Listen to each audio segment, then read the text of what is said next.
আমাদের প্রিয় ক্যাম্পের বাজার বাজার করতে আসলাম।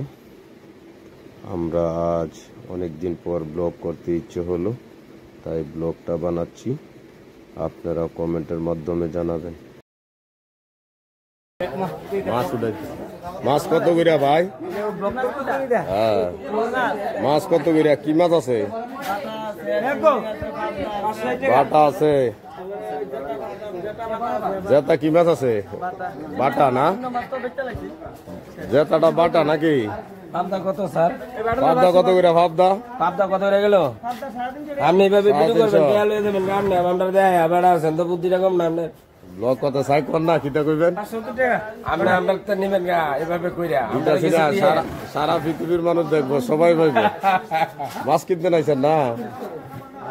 দাদার এনে দেই কি মাছ আছে? ইসা মাছ, চিংড়ি মাছ।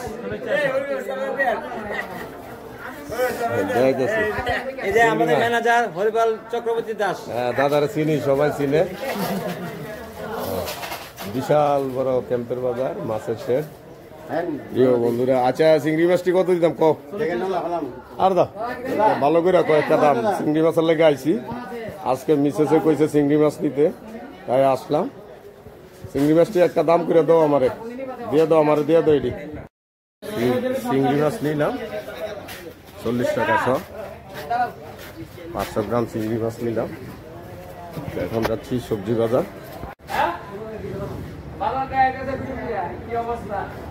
আমরা বাজারটা দেখাই তুইব না, এই যে কি সুন্দর সুন্দর সবজি আছে। সবজি নিতে পাইলাম। ওইটা কত করে? 40 টাকা কেজি। গুড মর্নিং আমার প্রিয় ভাই বোনেরা, কে কোথায় আছেন দেখেন। এই আমাদের সবজি বাজার, মাছ বাজার। এখানে নিত্য নতুন সবজি পাওয়া যায়, গৃহস্থরা নিয়ে আসে লোকাল সবজি দেখুন, এবং কি লোকাল মাছও পাওয়া যায়, তরতাজা ফ্রেশ। তাই এখানে আমরা দেখি যারা শহর থেকে মর্নিং ওয়াক করতে আসে তারা প্রত্যেকে কিছু না কিছু সবজি নিয়ে যায়। তো আপনারা সবাই আসবেন, আসতে ভুলবেন না। এখানে অনেক ধরনের সবজি পাওয়া যায়। আমি আজ মনে হলো একটা ব্লগ বানাবো, তাই ব্লগটা বানালাম। তো ব্লগটা কেমন হয়েছে আপনারা জানাবেন। তাই এখানে আমরা অনেকেই বাজার করতে খুব আনন্দ পাই, কারণ লোকাল সবজিটা পাওয়া যায়, লোকাল কিছু ফ্রেশ মাছ পাওয়া যায় সেই জন্যে। তো বাসার উদ্দেশ্যে চলে যাব প্রিয় বন্ধুরা। আমার বাজার হয়ে গেছে, এই যে দেখুন আমার বাজার।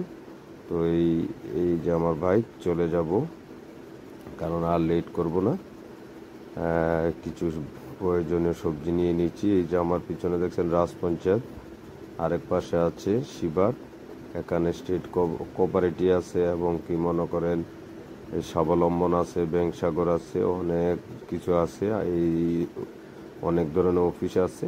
এই অফিসগুলোর পরিচয় সারা পৃথিবী চিনে, এবং সারা অল ইন্ডিয়ার লোকজন চিনে। এই শিপাট এবং রাজ পঞ্চায়েতের কথা বললে সবাই চিনে, কোঅপারেটিভ কথা বললে সবাই চিনে, ব্যাংক সাগরের কথা বললে সবাই চিনে। এখানে আমার বাসা, আমি বাসার উদ্দেশ্যে চলে গেলাম। এটা হলো আমার গল্লি, বাসা চলে আসলাম। এখন বাসায় চলে আসবো আর অল্প একটু। এই যে আমার সবজিগুলো আবার দেখাচ্ছি, তাই অনেকেই আসলাম, বাড়িতে চলে আসলাম। এই যে মনে করেন আমার বাসা, এখানে আমি অনেক ধরনের সবজি করি নিজেই। অনেক ধরনের সবজি টবজি আমার বাসা আছে, আমি খেতে পারি অনেক দিন, এখান থেকে চলে। তো বন্ধুরা, এখানে শেষ দিলাম। ধন্যবাদ। সবাই আমার জন্য দোয়া ও আশীর্বাদ করবেন।